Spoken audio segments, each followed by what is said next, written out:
House of Commons will resume sitting on Monday, the first time since the Liberals won a minority government in the last election. In between, one of the largest cabinets ever was introduced by the Prime Minister, but that still left 2 months of idle MPs. What are the priorities for this federal government?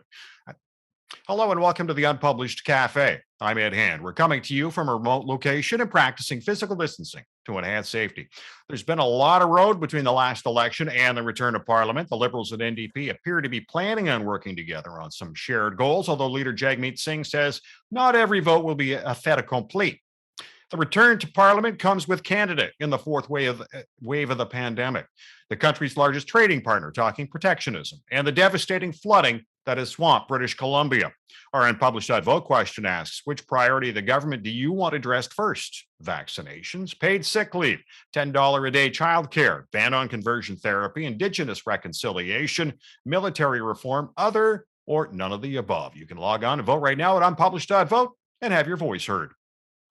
Coming up later on the show, political commentator Tom Parkin will join us with his thoughts on the plans for the federal government. But first, I am pleased to be joined by Laurie Turnbull, director of the School of Public Administration and associate professor of political science at Dalhousie University. And Laurie, why so long to select a cabinet and return to House?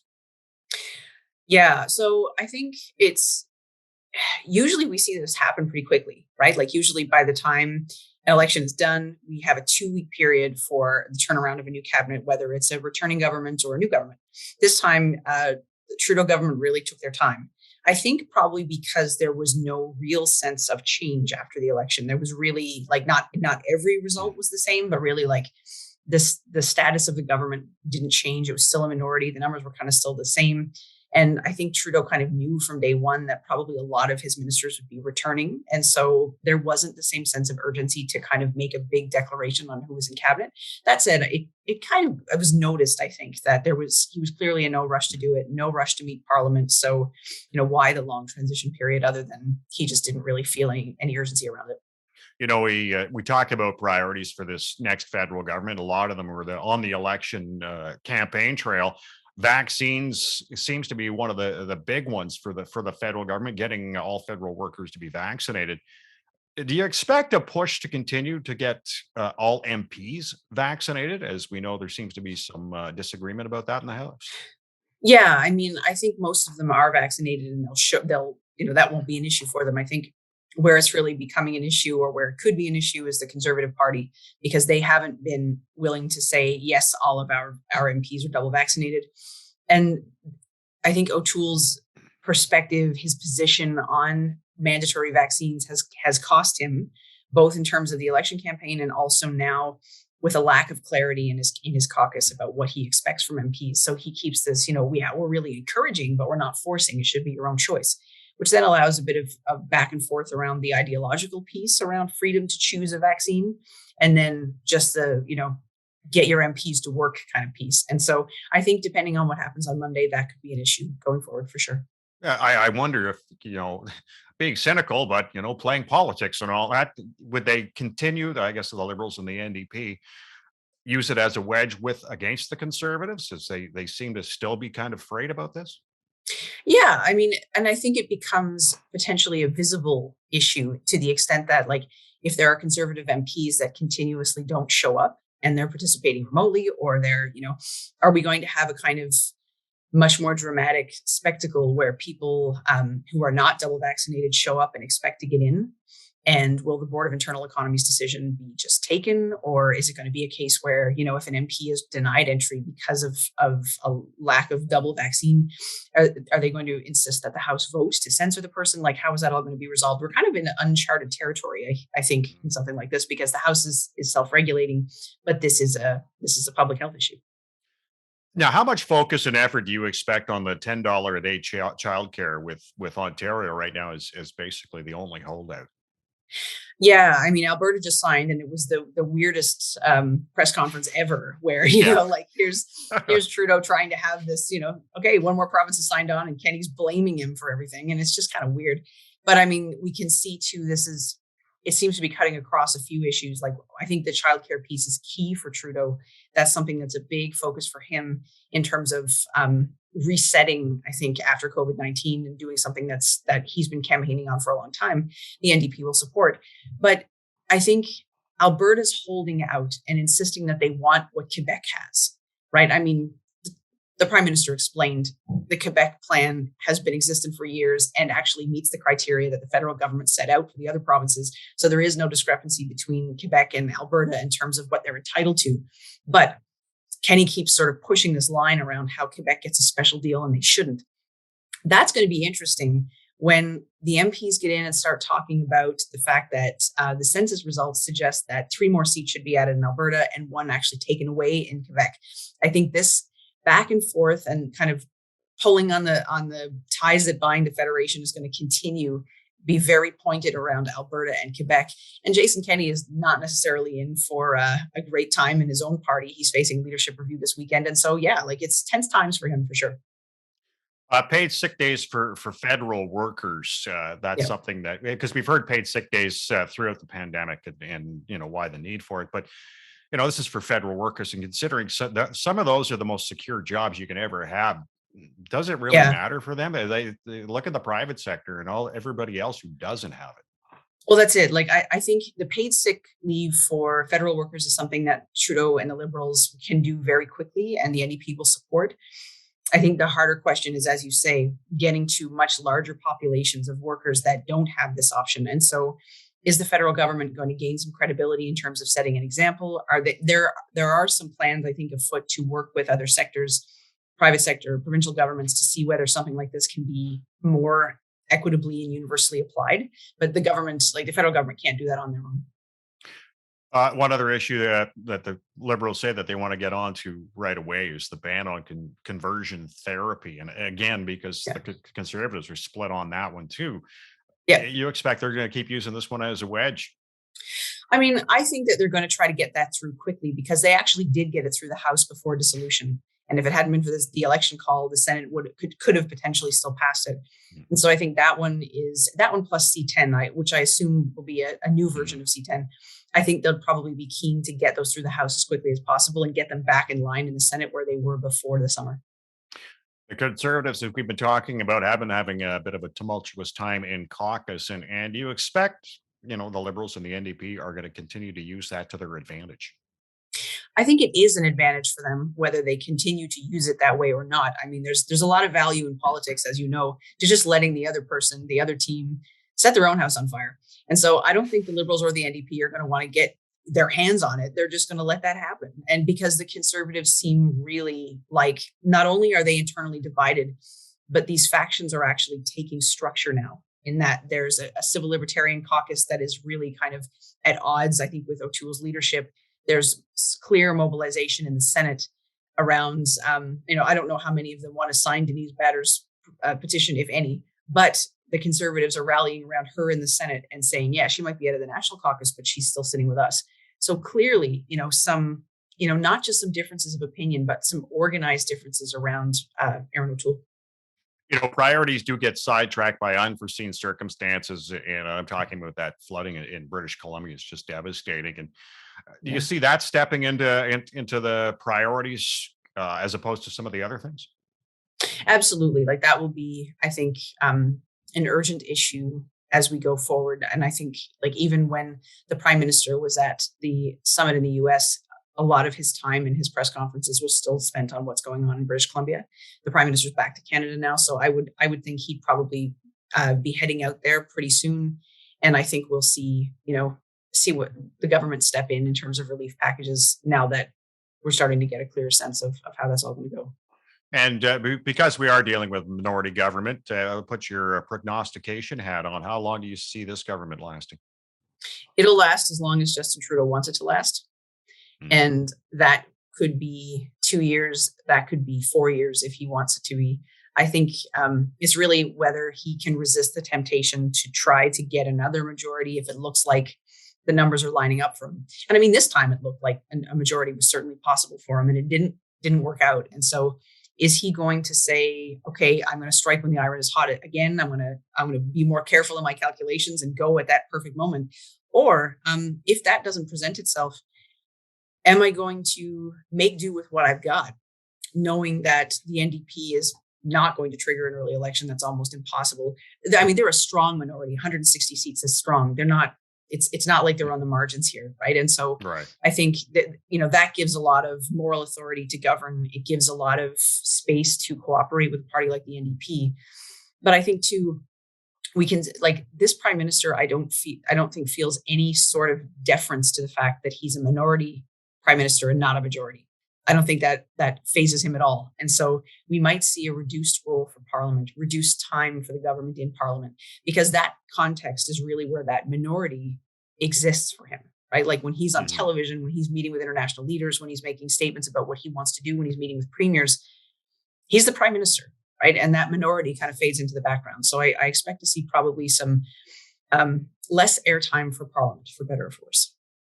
Laurie, I want to thank you for joining us. Thank you too. Thank you.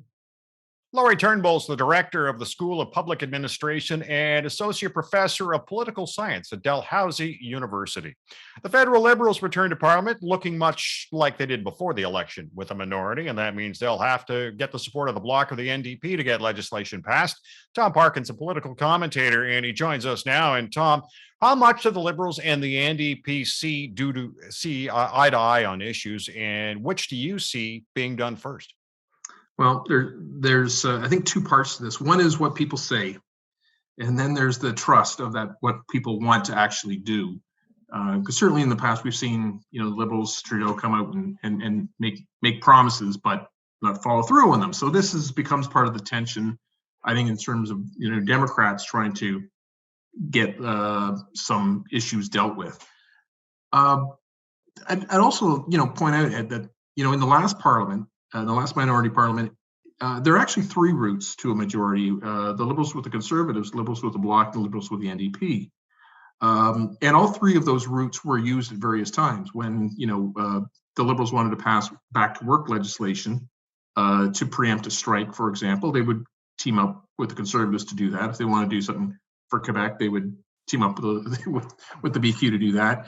And if they want to do something more progressive, they would look for NDP support for. So there's three routes, and we got to remember that. It's kind of an interesting positioning.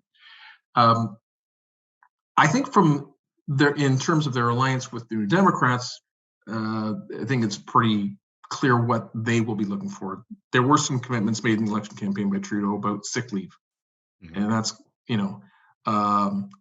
we're almost at the end of this pandemic, but really, everybody should have sick leave, whether there's a pandemic or not. To me, that and I think to most Canadians, it's bad that we don't. So I think we're going to see that finally. Childcare, the New Democrats will be supportive, but this is in an administrative stage at this point. So this is really more reliant on provincial New Democrats in opposition, mostly, although in BC in government, but mostly in Ontario, Manitoba, Saskatchewan, and Alberta, they're the official opposition. So they will be, in a way, in a bit of an alliance with the federal Liberals to try and pressure provincial Conservatives to make the moves on childcare, and that's mostly been succeeding. Ontario notwithstanding so far. There are a host of issues around reconciliation, which I think Jagmeet Singh is going to keep the pressure up on. He was already, one of his things that he's done, he already took a trip up to Iqaluit this week to connect with his new MP up there and meet with the local mayor, etc. So there's going to be, I think, no cessation of pressure from Singh on that point. No, not giving a lot of quadrant on that. I think the more interesting things will be Pharmacare. It was at one point a priority. It was even in the platform of the Liberal Party, and it was a promise. It disappeared. Can that be brought back? Is there enough room for something big like that? Is there enough room for something big like fixing the EI system, which the pandemic really showed was not sufficient and hasn't been fixed yet? So there's some big pieces out there as well that there doesn't seem to be an agreement with New Democrats about. So we'll see if they have. I'm sure they'll keep pressuring. I wonder, NDP support, it can't be seen to be a given here, can it? No, they have to get things for it. This is the delicate relationship, because on one hand, I think most of us who consider themselves left of center, social democrat types, they want the parliament to work. They want tangible wins for people. We want a dental plan. We want a Pharmacare plan. These are things that we should have done a long time ago. And if not now, when? So you want tangible wins. You just don't want to be obstructionist for the sake of that. But I think, certainly from my perspective, I think for most people who are social democrats, they see this government as being slow at best to respond to some of the quite popular ideas, frankly, that like Pharmacare, like fixing EI, like long-term care, taking it public.